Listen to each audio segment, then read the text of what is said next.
Hey, everybody. Hey, everybody. Hey, everybody. Welcome to SexyNerdScience, Season 3, Episode 12. I forgot that we're in gallery view and everyone could just see me hold up the numbers and then realize that I didn't have 6 fingers on each hand. And I was like, what am I going to do? 10. This week we got, like all weeks, a great show. And talk about a couple tech things, a couple nerdy things, and some science things for sexy, nerdy, sciencey news. It's fun-filled. It is fun-filled. Like cream. Filled with fun. No doubt. Filled with cream. Speaking of filled with fun and things that'll explode in your pocket, Samsung. Boom. Good. For sexy news today, we got some, like I said, tech news. We're talking about the Samsung Galaxy S8 and S8 Plus, which means S8 Fire and S8 Explosion. Those things don't happen. You're not right there. Well, I already had a Note 7 explode on me. I'm going to make sure that I don't have these guys explode on me. Yeah, well. It never exploded on you. It exploded. It went, and then fire, and then everything was, I died. Oh. I died once. It was crazy. But did I tell you guys that I actually pre-ordered a Samsung S8 Plus? No, I did not know that. Yeah. Get yours at AT&T on 144th and West Maple. How many times are you going to plug that? Until I get fired. Until you get fired. Wait, from the podcast or from your job? From the podcast. That's more important. Yeah. So yeah, Josh works at AT&T. Big whoop. Dale, 5 phones for me. What did it cost to pre-order, or what was it like to pre-order? So it's a good question. All you need to do is just pay the taxes on the phone, and then it's yours, guys. Taxes on the phone. But no, I pre-ordered the stuff, and I got some cool stuff with it. Got a VR headset and or a VR component for the phone to plug into, and cool other stuff. But I don't know. I think all that's available at your local AT&T store in Omaha, Nebraska, 144th West Maple. You're gonna get stabbed. All right, Drew, so we're gonna just move on to the end of the show, so Josh stops plugging his store. This week's question of the week. Exactly. So, what's some features of it that you're excited for? So, I mean, I don't lock my phone that often, but I'd like to try out the face unlocking thing. Do they have like the facial recognition unlocking? Yeah, facial recognition and iris scan, which Oh wow! I don't unlock my phone anyway, so I don't think it'll be a big deal. But fancy. Does it have fingerprint too? Yeah, it has fingerprint on the back. On the back? Yeah. I have no idea what's on the phone. I just look at Josh because he tells me all about it when I'm at his AT&T store. You've never been to his AT&T store. That's true. Don't lie to the audience. Someone says you have, Dale. Like, I don't think I have. I feel like you were in, like, I don't believe it either. But one of my coworkers is like, Dale. And I was like, you've never met Dale before. He's like, yeah, I'll describe him to you. And he described you to a T. And I was like, when did you meet Dale? And he's like, you were working one day. Dale came into town. And you and him both stopped by while you guys were about to go to Planet Comic-Con or to O-Comic-Con. And I was just like, I have no recollection of this. I don't think I entered Nebraska until the morning we had breakfast with your family. I thought so too. I have no idea. Like maybe we went like one afternoon after con, maybe. But I have no idea. But they know you. I would remembered Amanda too, then, because Amanda was there. Yeah. Yeah. I didn't ask about that. Point is, though, I think it's a cool phone. Obviously, everything's newer with it. But I think the one thing I'm looking for the most is the bigger screen, because I have the S7. I wanted the Note just for the bigger screen, and I'm looking forward to the bigger screen. That's nice. Yeah, it is what it is. So you got the plus size? So one of the other things, too, that's really nice about the phone, like Samsung's calling it like the first bevel-less phone, so like no more bevel, which isn't necessarily true. The Google Pixel has just as big of a bevel as the Samsung does, and the LG G6 also has the same size bevel. But the Samsung, What's the bevel? What? like, so on your like iPhone, first of all, like you have this like whole bottom bar here that's not screen, and then on the side you have like not screen on the outsides. Okay. So the Samsung is wrapping the screen further out to the side, so there's less of a bevel. They're bringing the screen down. They don't have any physical buttons on the actual phone, like the exception of the back, which is where your thumbprint scanner is, or fingerprint scanner is. Well, no, that's not even a button. It's just a fingerprint scanner. Yeah, no, it's just like the iPhone where it's just a there's button. buttons on the sides. Yeah. The volume and the power. And then That's weird. I mean, didn't they have the Edge? Yeah, like it's very products? similar to the Edge. But It's less pronounced on the S8. Yeah. wow. Anyway, I then, got some stupid weird aspect ratio on it. Yeah, I think it's 18 by 9, or 18 and a half by 9. Yeah, something weird. Yeah. A little bit more in the tech world. Project Era. Yeah, Josh, have you heard about that?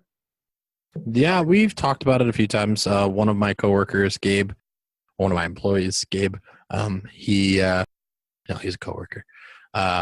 He's really like the kid has any given day. I'm like, Gabe, how many cell phones do you have on you right now? And he's like, oh, I don't know, 3 or 4. Like he carries around like a Nexus phone. He's got an iPhone 5C. He's got the S7. He's got an old Note 7 that was supposed to be sent back to Samsung, but he never sent it back, and they gave him money for it anyways. So he just has a Note 7. Say that on the podcast. That's fine. Why does he have so many phones? Is he a drug dealer? No, they're not all active. Only he has one work phone where like we do work conversations and that like work has, and then he has his personal phone, because he doesn't want he wants to separate work and personal, which makes sense. But then all the rest of the phones are just because like he enjoys like doing different things and customizing and like has all these different stuff for his phones. So we were talking about it because essentially what he's doing now could be replaced if he had one cell phone where you could replace modular parts with it. So modular phone, like the idea of modular phone has been, tossed around, and they've had different renditions for a while, but this is the first one that looks like it's almost come full term. I definitely think it's unique to the fact that for those of you who can't see, or not clicking on it, it's pretty much like just a regular phone on the front of it, a square phone on the back. Dale, you can share your screen on this and they will see it. Just saying. That's true. I can do that. And it's since we're doing YouTube stuff now, it might not be a terrible idea to. I completely agree. And for those of you does that work? No, it did not. Yeah, I don't know what happened. It didn't, because I tried to share my screen too. Oh, yeah, don't do that. So for those of you who can see right now, it's a square phone. It has like different sections, like they're broken up into thirds and then even broken up further if you into bigger and smaller. So it looks like there's only a couple different configurations that you can do. Yeah. But there's probably multiple options for each configuration. Like they have like that back of the phone, was that not an LCD, but the old Kindles. What was that type of? It's like an analog screen, or like and the paper white, or paper white screen. Yeah, and it's pretty cool because like if something breaks on it, it feels like it could be easily replaced. If it's something you want to change on there, not the camera, but let's say like the screen that's on it, you want to change it to a touchpad or a scroll down a little bit, Dale. And like they have different configurations up that are filtering through. Yeah. So you got the camera, you've got that paper white screen, or a couple speakers. It looks like. And they had a spot where you could put like pills, I think you took, or candy in one of them. I think on the video, which I'll link below, like there's a big square that if you touch it, It's like a big button, and then it'll like you can order a pizza or order an Uber, or it's like a one-touch button to do something. I think it's neat. I think it's a neat rendition. Yeah, I think it's pretty neat. Yeah. I gotta figure out how to stop the. Oh, there it is. Hello.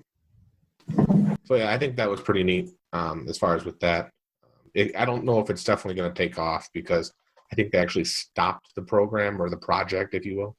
But I thought it was a neat thing to talk about. Yeah, I believe that wasn't that a Motorola collaboration. I thought with Motorola and Google, because Google purchased Motorola It was before they were sold to Lenovo. 3 or 4 years ago, I think that was what they were looking at doing. There's also a couple independent ones that were doing. Sounded like they were trying to do some flexible phones, so they were doing all that module, like a non-replaceable but module between each bend. That way, the phone could have some sort of flex to it, and you could wear it like on a wrist strap. I can't remember the. Yeah, I think it was in Sky Mall, wasn't it? I'm not sure about Sky Mall, but or where it was at. I had written them actually because I wanted to be a product tester for it, and they actually had written me back, but it looks like they Kickstarter fell through or something like that. I mean, they got a lot of money, but I don't think that they came to full term. But I was going to make some joke and be like, speaking of coming to full term, but it has nothing to do with our next I was going to say, topic. speaking of awesome things. Oh, yeah, good. Yeah, awesome things. Our TeeSpring T-shirt campaign has 7 more days from the time you hear this to order T-shirts. 7 days. These will be the standard T-shirts, just the regular SexyNerdScience the image on the front. They won't be the Planet Comic-Con exclusive image shirts. But if you want to wear them to Planet Comic-Con and walk by our booth and take pictures with us in the SexyNerdScience T-shirts, feel free to use the Teespring campaign link that is on our Facebook page. Those are $16, and those will be shipped to you with enough time to make it to Planet Comic-Con. If you want to wear them for that. If you want to wear them for Planet Comic-Con. If not, and you want one of the Planet Comic-Con T-shirts, we will be selling those at Planet Comic-Con. I think we've got a couple of different ideas for designs in the works. Nothing finalized yet. However, we do have that in the works. So, but moving on to some nerdy news. Anybody want to take off with this? Sure. A few months ago, we had a Sexy Nerd of the Month, Jorie, if you guys recall. She just started a new company called Magical Moments Entertainment, LLC. It's pretty much where if you want to throw an event and you want to make it more, I don't want to say Disney, but more magical with different characters in it, she'll service that party with, whatever character you want to do, whatever theme you want to do.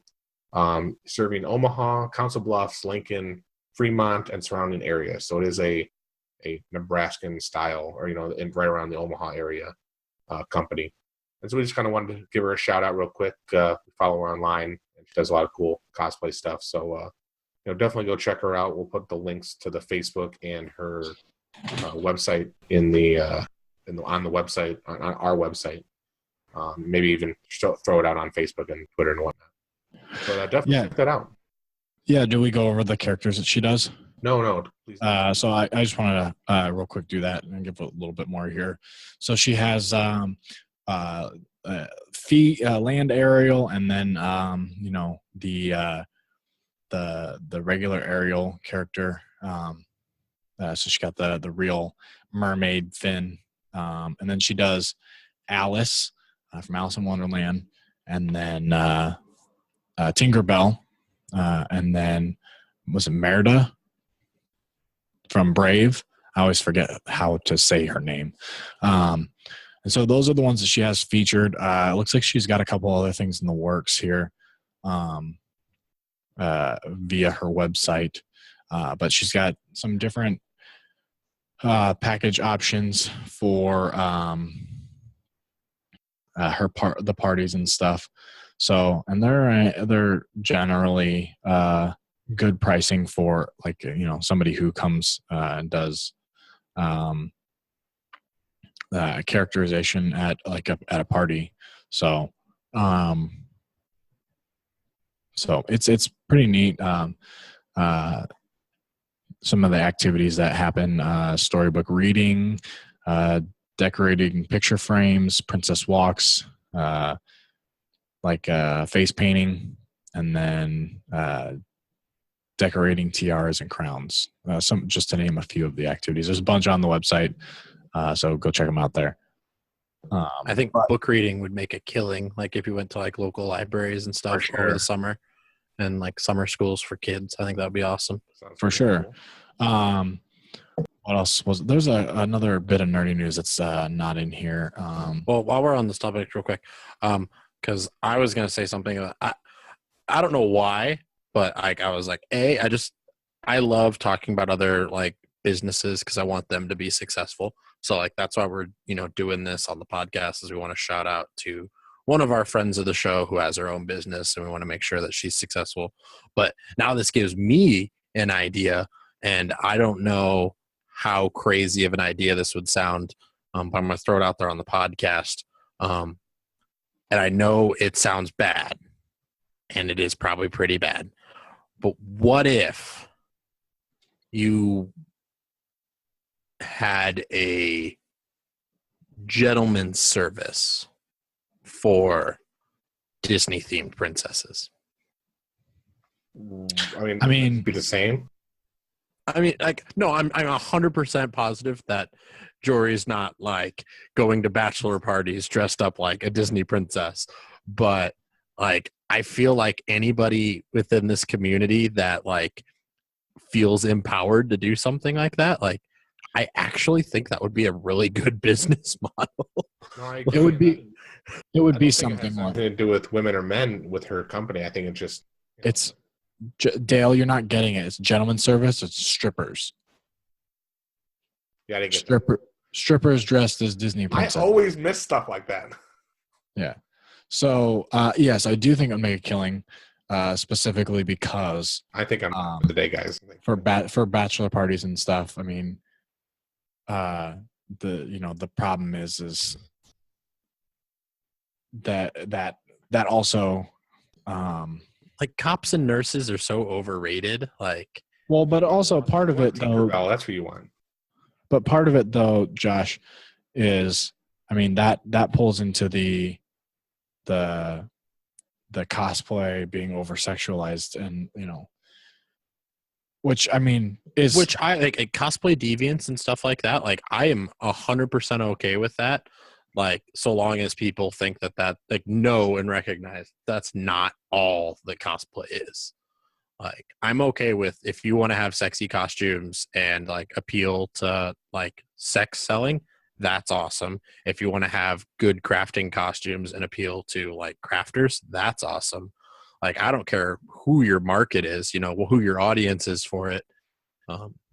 But yeah, I just like something like that. I was just like, man, like I don't know why. Like at first when I saw that, like I was like, I know this isn't one of those things, but I'm like, that would be like a kick-ass. Like I don't even know how. I mean, it would be just so much money in that kind of job. For sure, and that's like I said, that is not a bad idea, not at all. But it's just one of those things. If I had the body to be like a Eugene, like from Tangled, Finn Rider, I should say, then I would totally go out and be like, yeah, let me put on my smolder, and then she's my cherry pie, and just go crazy at a bachelorette party. I don't mean to change the subject, but real quick, is all my words behind me in backwards, or can you read them right way? I can read them the right way. They're right. They're right? Yep. Is my shirt backwards? No, your shirt looks fine. Yeah. So I think it's just you. Okay. So this is normal? I mean, it says, okay, I'm reading it right. To me, it's backwards, so. Hold on, what about now? Am I backwards? Nothing changed. Nothing changed. Okay. I got webcam controls now. I was playing with them. I want to, I think I kind of want to download like a webcam control thing where I can change my background and stuff. Like that's the future of what I want to do here. Yeah, I mean, if we don't have any other nerdy news topics, there was something me and Dale talked about yesterday that I kind of wanted to talk about, like as what we're doing with the podcast, as far as like our video service now, and like where we want to go with that. Because I thought that was a very interesting topic. Drew, are you talking? I was talking all the time. You were muted. I was muted. I feel real stupid right now. I was being snarky and saying, well, I was left out of that conversation, so why don't we do that now? But well, that's why you were left out. We had no clue what you were saying. You got to speak up, Drew. I'm talking about the conversation you were having yesterday. Yeah, well, we all realized all the consequences that happened from our conversation yesterday. Yeah, don't let Dale talk to Josh too long. Yeah, I begged Josh to talk to me. I was like, Josh, let's not just have a conversation outside the podcast, or, just the podcast. Am I nothing but a podcast to you, Josh? Yeah, let's talk outside the podcast. And then, then calamity struck. Chaos in the streets. But no, so I know all of us here, we are actively talking about it and working on it. We want to start making video a part of our podcast experience to you guys, as an option for, just another way to catch us. And I, for one, don't want to draw attention to it, but I have a messy back room here. And we're thinking of different ways to either, narrow it down. Even I was thinking just like green screen behind me, and then I could use camera tricks and make like a sweet background whenever I wanted. And the inner words of your shirt would also match the background. Well, that's if I do just green. I was thinking blue screen too, I suppose. Yeah, I could do any color really, but I think it would just be really funny to do something like that. And then like we could even do what's that thing called? Like from Whose Line, where like they stand in front of the green screen and like just stuff goes on behind them and they don't know what's going on. Like, oh, it'd be funny. Having sex and you're just like, yeah, today the weather. It's like, oh my God, what is this? But yeah, I think that would make the podcast viewing experience a lot funnier if you're staring at three cameras and someone's talking, like if Godzilla is fighting Mothra behind me, like that would be kind of funny to see. Well, I was thinking we did like the split view and then had like a background, not just blackness, and then you could see all three of us, and then our backgrounds could all be like if we just did all the same color, whichever. Or like if we did all the same color and then just superimposed us into the screen. For the Power Rangers episode, we should have done like the inside of our Zords all behind us, with a lever on the side that said like a little bit more video editing that one I know how to do or one I want to do. Drew, your screen's red. Yeah, I was like, red. Drew just turned. The schnozberries were starting to taste like schnozberries. Violet just said violet while she was turning violet. Oh my God. Yeah, you're back to normal. Nice. The red screen of death. It was a joke on the blue screen of death, but no. Yeah, no, I got it. Nobody laughed. All right. The red screen of death is when you have the blue screen of death and it is accelerating away from you at near light speed. It's red shifted. And on to sciencey news.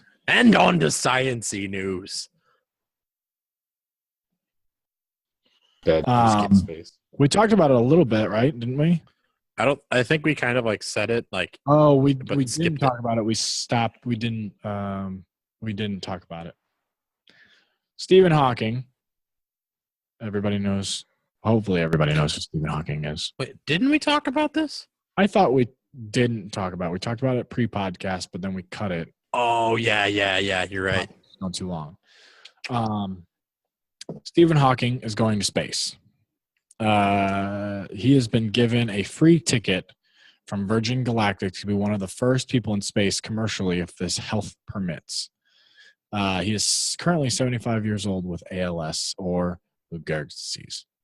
There is going to be a link on the website for the news story there. Josh, what do you think that'll be like?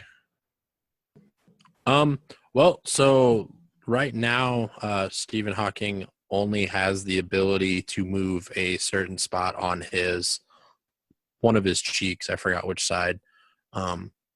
And I don't mean to be grim, but that doesn't necessarily paint a positive picture for how he's going to be able to be in space. Like, there's no way for him to communicate to anybody if he's floating around on the inside of, I'm assuming the Virgin's shuttle thing that they're doing is only going to be like go up, chill in space for like an hour or 2 hours, come back down, and then they're good. It's going to be about a 3-hour trip, if I can recall. Yeah, I don't think it's going to be very long, but even then, I mean, to get him out of the chair and let him float around and have a way for him to communicate. Is this supposed to be zero gravity space?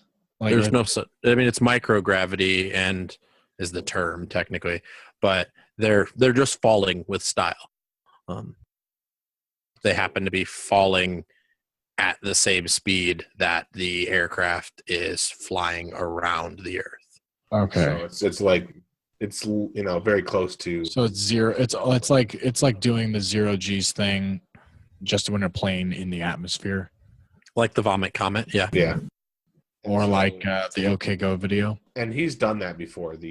Stephen Hawking's done the zero gravity. Yeah. We had a picture, and I think we'll probably use it on the podcast of him doing that.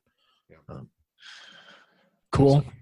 Yeah, I think that would be awesome. But I mean, just quick tidbit here.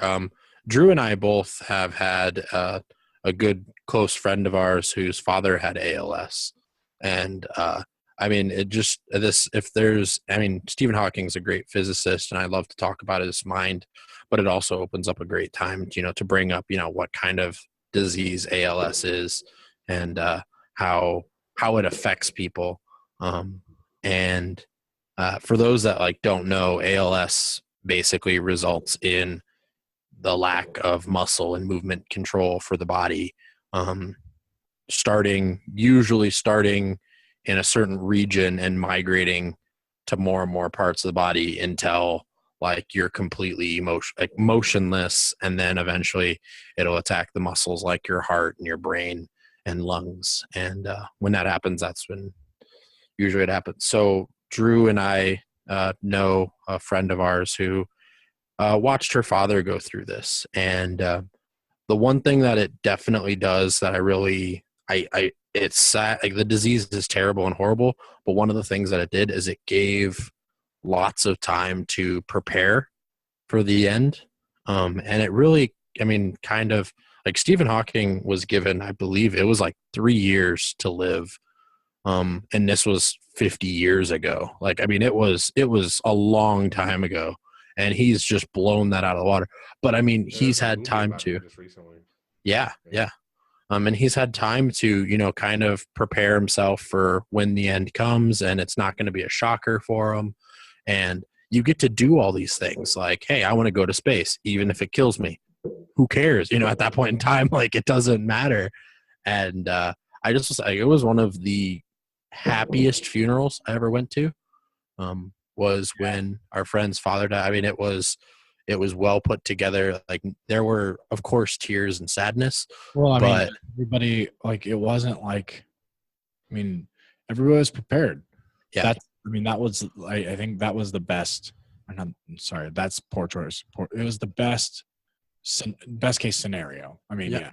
It was, I mean, it was the happiest I've ever been at a funeral. Like, I mean, I know it sounds terrible, but I mean, like he was a huge Green Bay Packers fan. You know, all the men that were there, they passed out Green Bay Packers jerseys. You know, they I don't remember if they were all donated or if it was just like family owned ones, but like people brought dozens of jerseys because, you know, he got to choose, hey, at my funeral, I want everybody to be wearing a Green Bay Packers jersey. I want this song to play at my funeral. I want people to be happy. I want to have a huge ass party, you know, after. Like, I don't want this to be a sad experience. And, you know, like, I thought that that was an awesome thing. But again, I mean, just for those people that don't know much about ALS and how it affects families and people, this kind of story here, since I wanted some more time to talk about it. Go out and do some research on ALS, find out different ways you can help. In Omaha, there's an ALS walk every year that, I mean, I want to start being able, now that I can take time off, I want to do things like that, you know, for this Autism Awareness Month. I kind of want to go on one of the autism walks this month. Is that April? Yeah, April's Autism Awareness Month. And my AT&T store, we partner with Autism Speaks, so. We should do a Sexy Nerd Science walk and organize one. Yeah, we might be able to do something like that. That would be cool. You can start a team. Yeah. You can do one of those teams. We should do one for Sexy Nerd Science. Whenever. I know we have some friends who have members of their family that have autism that would probably know a little more about walks like that. But I forgot when ALS walk is, but I think it's in the summertime. I believe there's an ALS walk as well. I'll tell you about my mom's friend Pam. I don't know if you remember her. I believe so. When we were younger, but yeah, she was my mom's best friend growing up.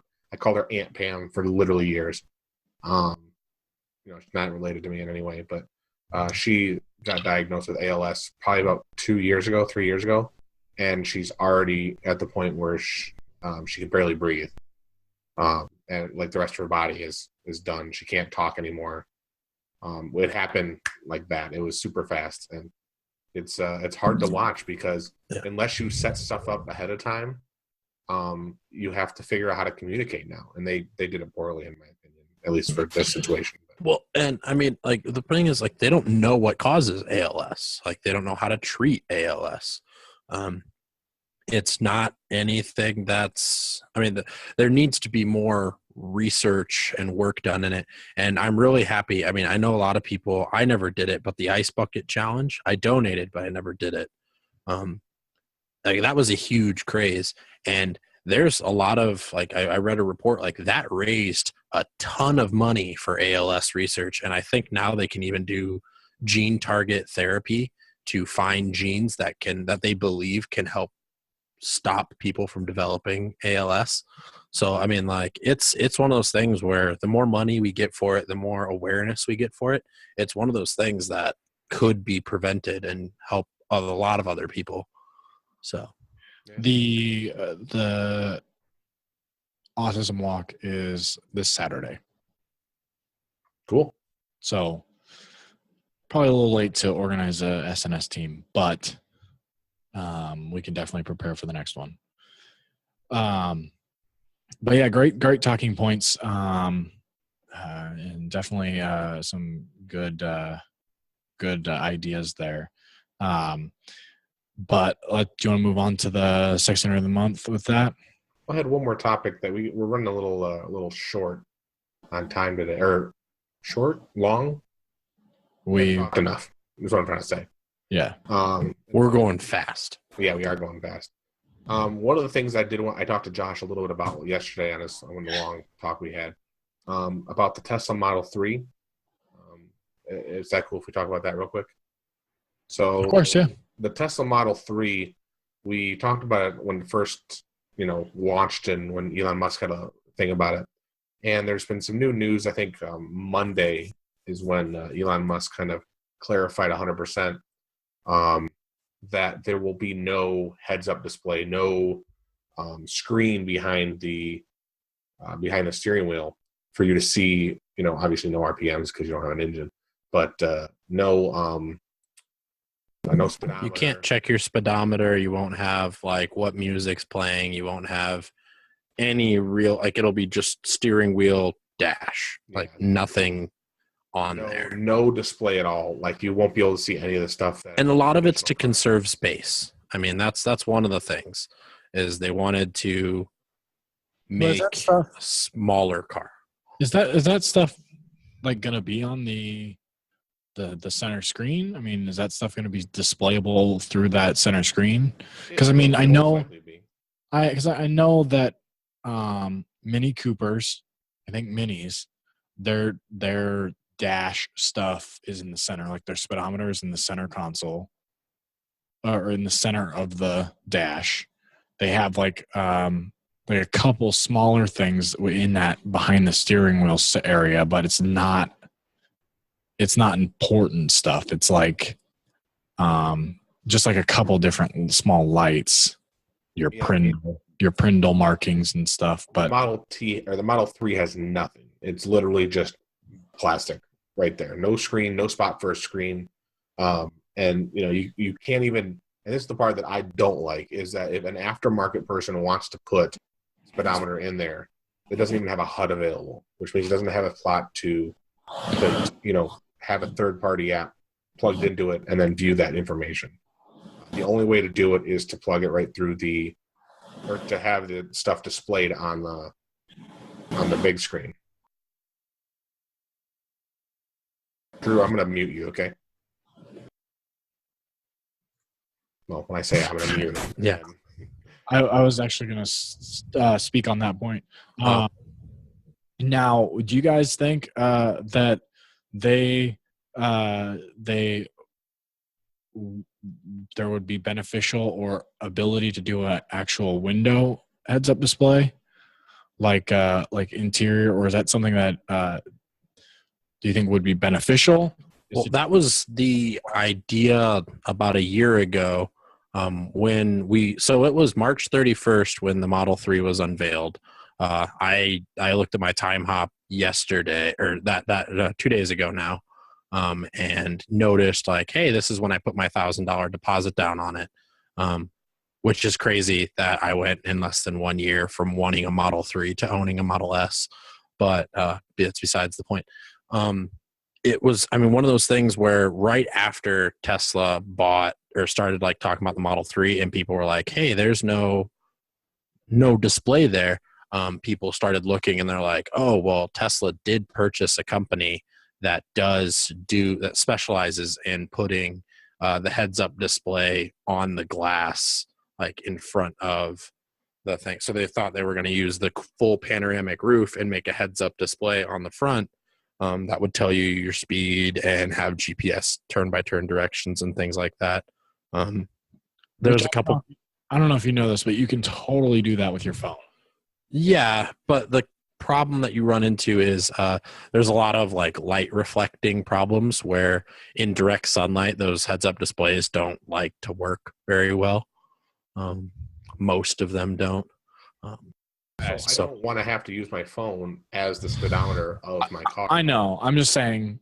Currently, I just use the Snapchat filter. What? Again, I said I just use the Snapchat filter for temperature and the speed. Yeah. I have no idea what you guys are talking about. Still, you were in love with Snapchat for like 3 weeks, and then I was in love with Snapchat for 0 weeks, and anyway, that's off topic. But yes, so I found out the news and I was kind of just like, meh, no big deal to me. I think it's still going to be a fine car. Only because have a car that has autopilot, I hardly ever use my speedometer. Like I set my autopilot and it will change the speed for me depending on how the street signs are. So it won't let me go too fast in a lot of different zones. If the speed limit is marked at a certain thing. So if I'm on a road that doesn't have a divided highway in it, I can't go anywhere over the speed limit now. Like that's one of the newest updates on autopilot. And even if I can, unless I'm on an interstate, I can't exceed the posted speed limit by 5 miles per hour. So it's just, I never use my speedometer because I'm always on autopilot when I can be.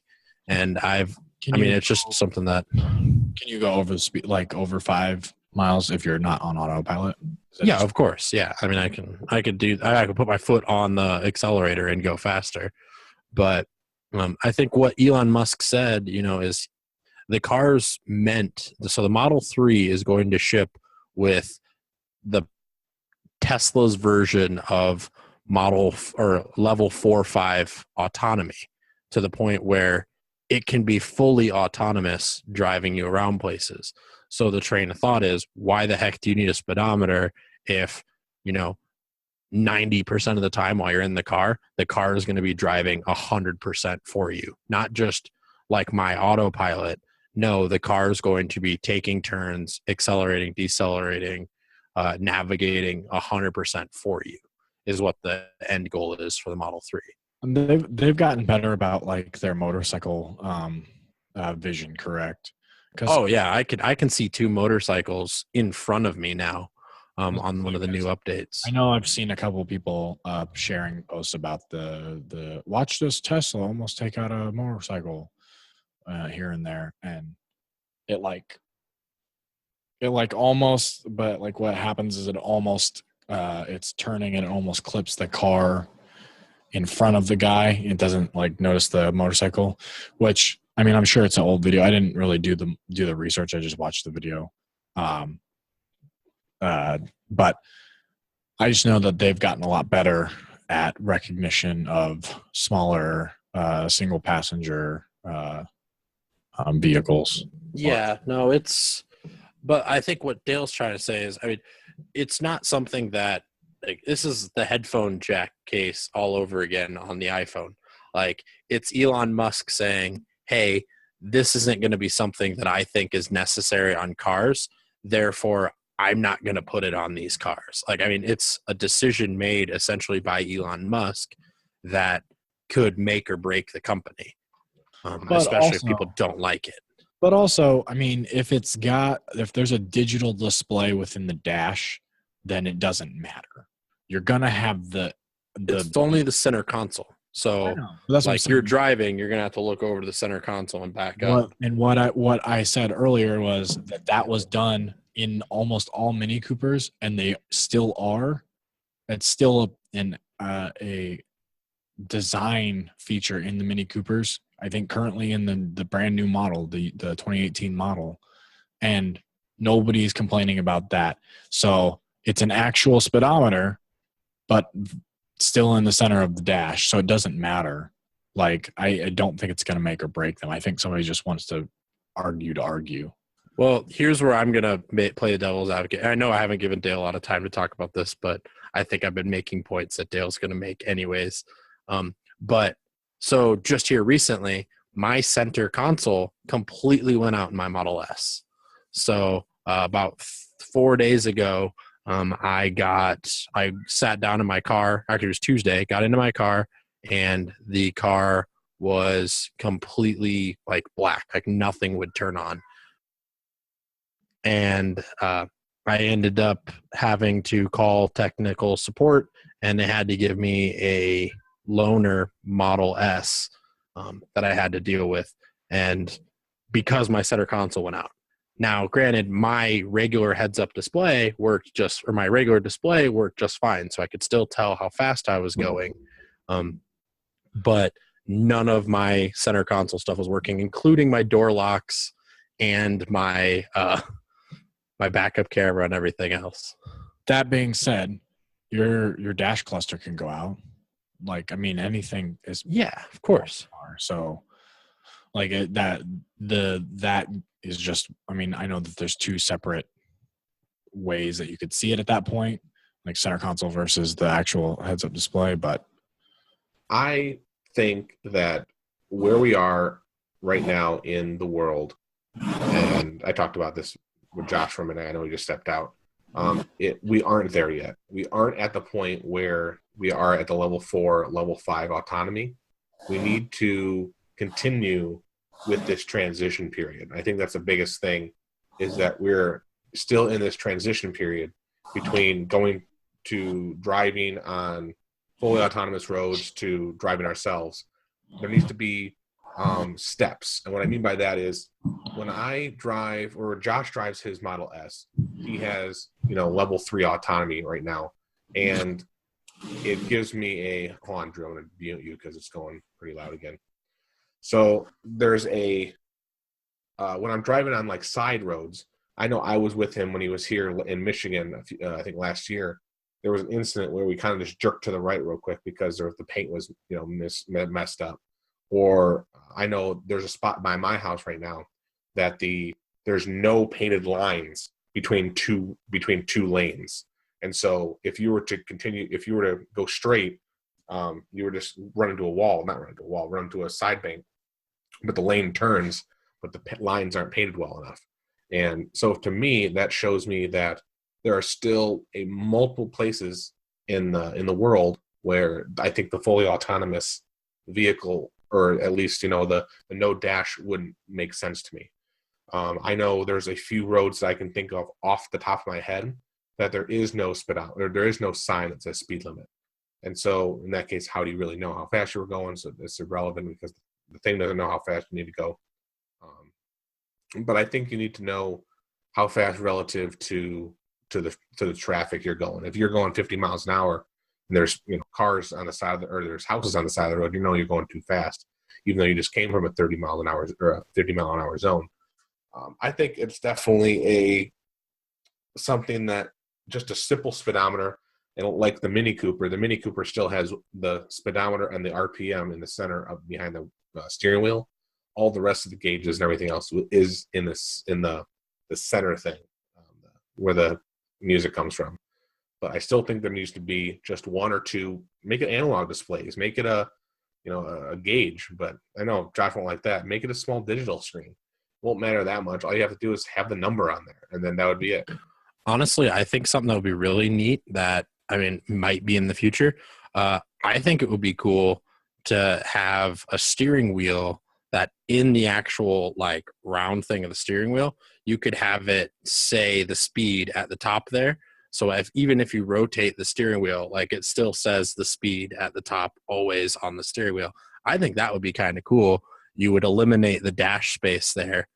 Like the actual need for the display on the dash, you just put it on the steering wheel. But it makes more sense, is cheaper, less stuff to break if you just have a small and screen. Even in the future too, having a monitor in your steering wheel, especially on a fully autonomous car. When it becomes fully autonomous, I think it would be really cool if I could sit there and then be like, okay, and then on my tablet here display, I could like send a text message or an email from my steering wheel. I think that would be. I don't like cool. that. You're looking down too much. If you want to keep You your eyes, don't need to be looking anywhere if the car's driving for you. It's driving itself. Just get your phone out, or do the middle thing. If you're not looking, if your car's driving itself, it doesn't matter where you look. But if I'm talking about if I'm still driving or I'm still trying to pay attention, then I still want to know what my speed is. I still want to know what the car itself is doing if there's an issue in some way. What if, I don't know if the Model S has it, but does you have like, I know engine light. Do you have like indications which tells you what's going on?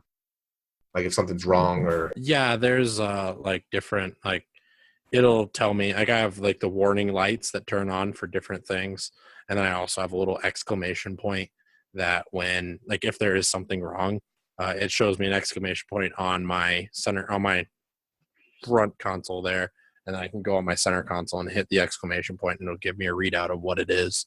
It'll probably have that on the center screen, but yeah. The last thing we want to make, because we are getting close to the end of the time, the last point I want to make is I disagree that Tesla should have had a center or a thing, as you know, but I think this will actually hurt Tesla to the point where I'm afraid that they will go under because of this choice.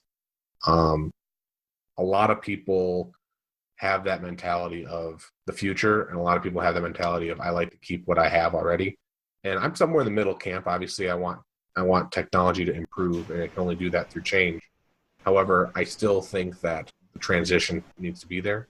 Yeah, but these people that buy these Teslas are the Joshes of the world who don't care if they have a headphone jack because Bluetooth is superior and yada yada yada. I guess that is true. But I feel like if you want to move it down to the people who don't trust it or don't fully adopt the idea, then it needs to have a bigger transition time, at least with these guys. The Model 3 is trying to be not an everyman car, but it's supposed to be the more affordable. The people who drive Honda Accords, let's let them all drive Tesla Model 3s now, basically, is what it's saying. And the Honda Accord's the number one selling, mid-size four-door now. I agree, but also the people who are I'm just saying the people who are conscious, earth conscious, or who even have an affinity for Tesla are those futuristic, they're the embrace the future type people. You're not going to have Joe Plumber go, oh, I'm going to get my electric car and conserve on gas. Those, Joe the Plumber is the one that's that relies on gas, and gas has done us good for all these years. We don't care about electric, and that's a super big generalization and everything, but I know, but that's the way I feel about the people who want Teslas, are the people who are trying to be conscious and who are embracing that technology, and not saying this in a bad way, but following blindly just because it is new and it's innovative, regardless of if it's. So I don't think it's going to hurt them. It might not bring in more people, but it's not going to hurt them at all, for sure. And that's my 2 cents there. But we do need to kind of get going here. So anybody have any final piece to say about that? No, I think that's it. Cool. Steve Jobs would do it. Would he, Josh? That's a story for another day, Josh. So this week's Sexy Nerd of the Month, Dale. No, it's not Dale, everybody. It's not me. It's not. Don't pay attention to that. This month's Sexy Nerd of the Month for April is Andrew Heath. For those of you who don't know who Andrew Heath is, I'll wrote a little blurb real quick. Andrew Heath is a designer and illustrator from Lexington, Kentucky. He's been kind of doing the con scene for a while now, especially in middle of the United States. He has been creating pop culture prints and designs for about 10 years now, and he specializes in a minimalist design.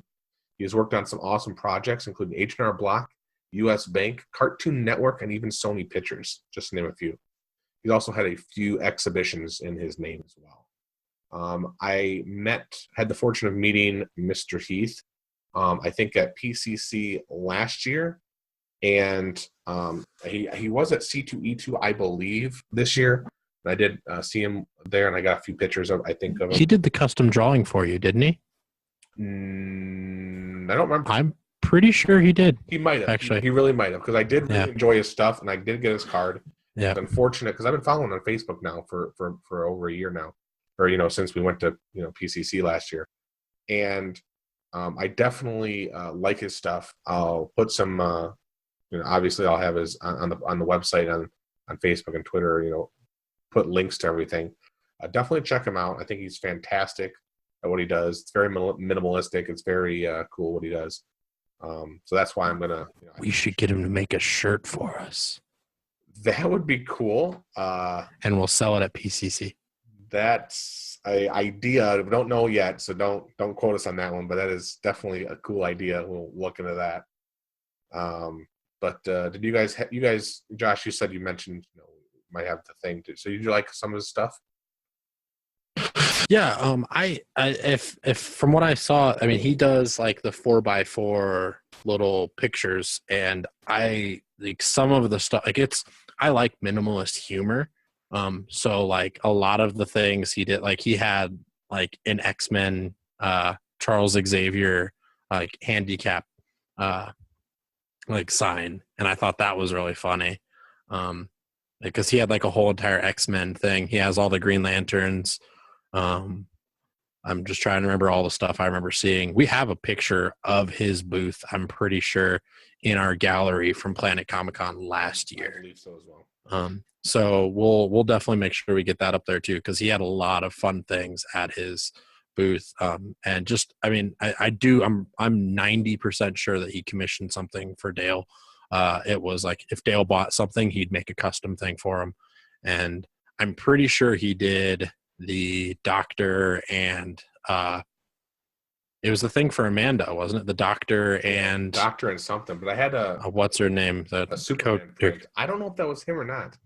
Yeah, I can't. This is the guy that has the minimalist green and red communicators, and I love that idea of doing that. Yeah.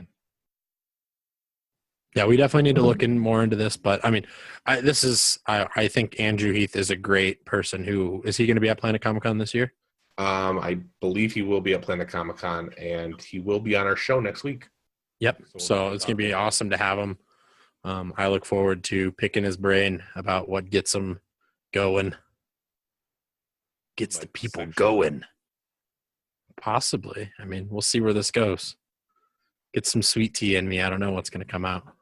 Gold up in my tea. That's right. All right. So yeah, Andrew Heath will be on the show next week. And we got anything special for that show or? Nope, just a normal show as of right now. Nice. Yeah, cool. Play it off. So we'll get into the question of the week here. Last week's question of the week was, what did you think about the Power Rangers movie? Kyle, trusted Kyle, always comes through. He answered the question this week. And we gave you guys our insight last time. But Kyle did say that he wants to see it, but he thought it would be something he would just wait for to come out on DVD. And to that I said, go see it. And also buy Blu-rays, they're better. You dumb bastard. It's not a schooner, it's a sailboat. I definitely would like to see it, though. I still haven't seen it. Dale. Yeah. Dale, you're supposed to Jack Sparrow that stuff. I know what that means. Okay, and also quick, we've forgot this in nerdy news or in sexy news. Quick 5-word review of Ghost in the Shell. Oh yeah, Ghost in the Shell. 5 words. 5 words. Make them count. Go. You do it. Worst movie I've ever seen. You didn't even see it.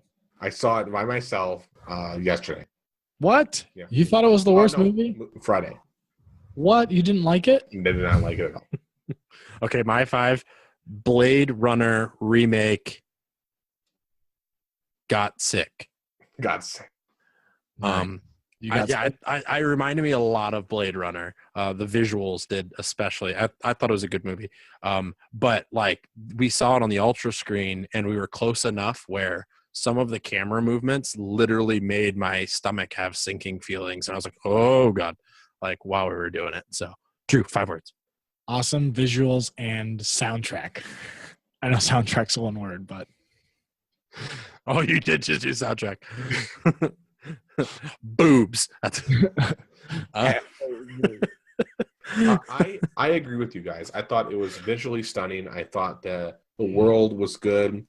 I don't know. I'd like Scarlett Johansson, but I just thought the storyline was too either Blade quick Runner. or unbelievable, or I don't know. I just didn't like it. It was too crazy for me. I got bored, and I haven't got bored in a movie. I don't think. Really? I checked my phone for notifications, and oh my God, Dale, you're not supposed to have your phone on in the theater. I would have. I agree with you if I wasn't one of 2 people in the theater and they were both sitting in my. It was substantially for an opening night. It was substantially very. We were in like 100-seat theater with like maybe 12 people. I think people are like boycotting it still. I definitely think that's. Do we think that's happening? That's definitely weird. All right, so speaking of boycotts, yeah, no, not speaking of boycotts. Why not? Oh, I guess that's true. Speaking of boycotts, this week's question is: do you think that the Tesla Model 3 should have a traditional dashboard, or are you gonna boycott it? Or are you gonna boycott it? And then I guess I'm supposed to remember to mention that we're going to Planet Comic-Con. Yeah, just don't say it like that. Don't say it like You just ruined it off his We're screen. going to Planet Comic-Con. Asterisk, asterisk, asterisk. Remember to mention we are going to Planet Comic-Con. Asterisk, Drew, don't read asterisk, it like asterisk. that next time. Okay. So yeah, we will be at Planet Comic-Con. We got a booth. I'm still waiting for the exhibitor space. Check us out. We are on the website now as one of the exhibitors. We were pushing for that real hard. But we'll definitely get a map up of the booth and where we're at through the space. But real quick farewells, everybody. Or dance party. I was pushing it real good. I'm sorry. All right, salt and pepper. Yeah, farewell to my parents' dog, Harley. Shh. You're not supposed to take us down on a sad note. Don't leave on a sad note. Leave on a happy note. We should have done a moment of silence at the beginning for Harley. In the arms of the angel. All right, Sarah McLaughlin. Is that because you did? Is that because you spent all your pennies on your Tesla? That's it. It's your fault. It's your fault. I've had a lot of crying lately, but yes, this has been a great podcast. And Until now. no, it's still a good podcast. Fuck you, cat. Well, we do pay our respects to Harley, and we'll miss his yappiness dearly. But yeah, everybody, thank you for listening. We'll catch you next week. Be sure to like, subscribe, and follow all of our social media. Tune in for our special guest Next week on SexyNerdScience. Goodbye.